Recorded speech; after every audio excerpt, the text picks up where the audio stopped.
vous êtes donc au moulin du Pinard, ainsi nommé parce que les utilisateurs, il y a un siècle ou davantage, descendaient une bouteille de vin pour la boire pendant que le moulin travaillait.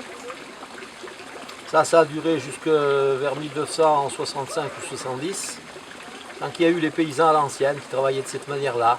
Après, lorsqu'ils ont pris leur retraite, bien sûr que ce moulin a été abandonné, il n'y avait plus d'entretien, il s'est ruiné. Et ça a été le cas pour tous les autres moulins qui étaient extrêmement nombreux, paraît-il, puisqu'on dit qu'en France, il y a quelques siècles, on pouvait trouver jusqu'à 1000 moulins par département.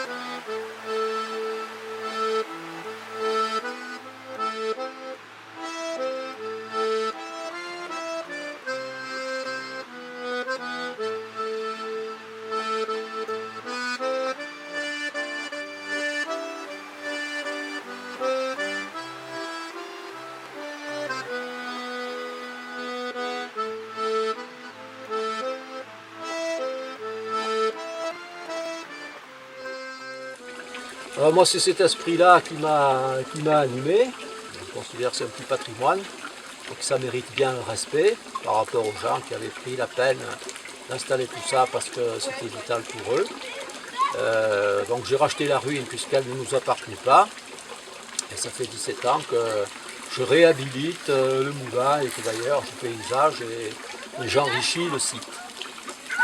Donc le moulin fonctionne comme autrefois.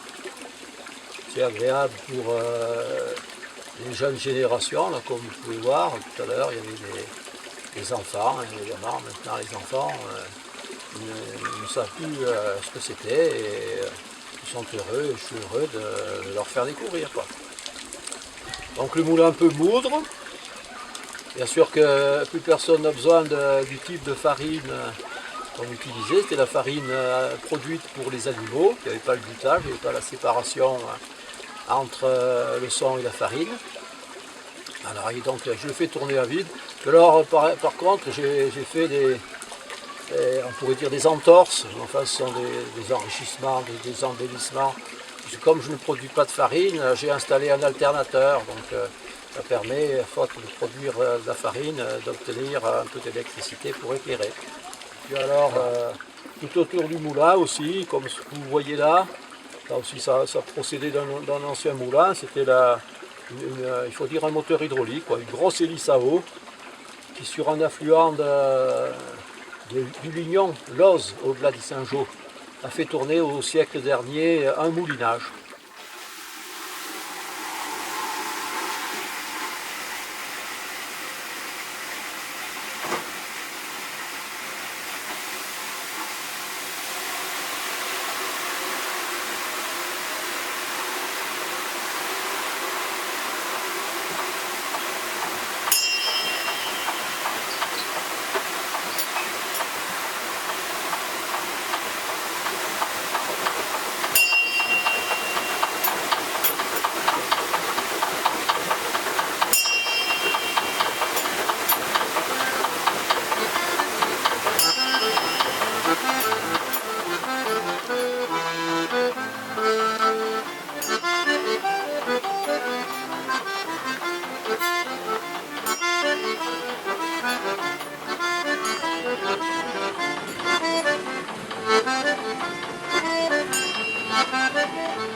Voilà, et puis le train, pareil, là.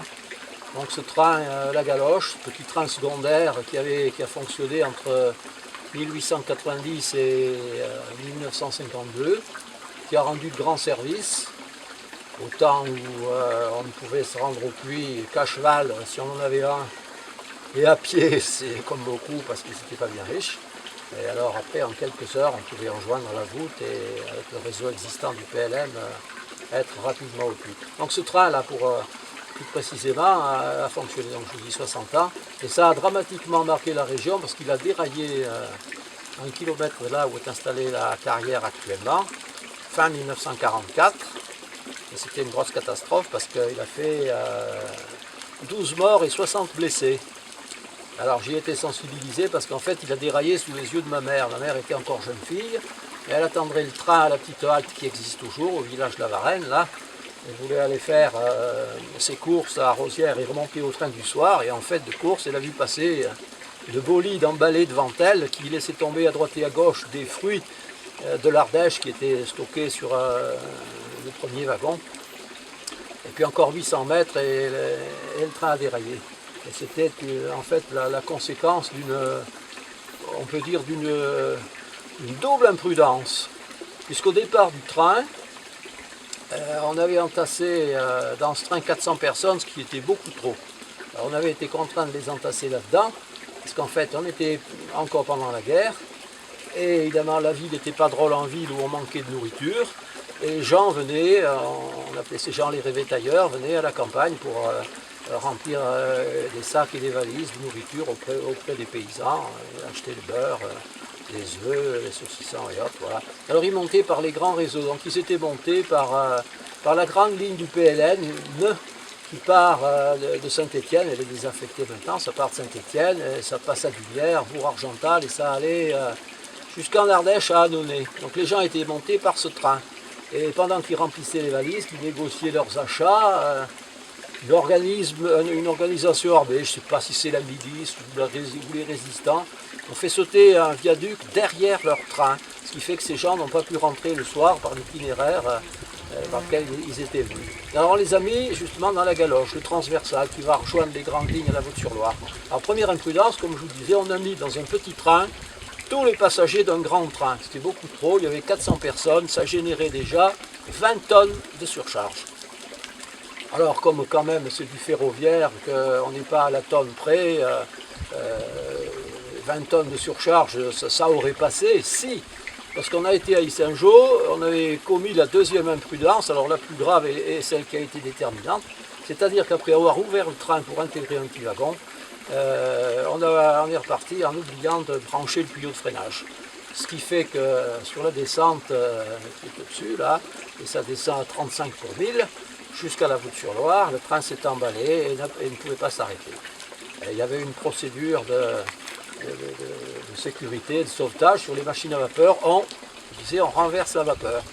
C'est-à-dire qu'en basculant le pied, la vapeur arrivait à contresens la machine se mettait à tourner à l'envers, bien qu'évidemment elle continue à avancer parce que poussée par le train. Et habituellement, ça ralentissait le convoi et ça finissait par l'arrêter. Sauf que ce jour-là, ça l'a fait dérailler, parce qu'il y a eu un phénomène physique facilement explicable, c'est que la machine en tête était très lourde, 48 tonnes. Et immédiatement derrière elle, des petits wagons comme ceux que j'ai sauvés, ils font 3 tonnes à vide et 13 tonnes lorsqu'ils sont chargés, et en queue de train, 4 énormes voitures voyageurs qui contenaient les 400 personnes dont j'ai parlé. Ce qui fait que quand la machine a fait son effort de rétention, de freinage, il y a eu un phénomène de compression tel que les petits wagons ont été purement et simplement soulevés. C'est ce qui a généré le déraillement et la conséquence a été, comme je vous dis, les 12 morts. Alors c'est pour perpétuer un petit peu ce souvenir.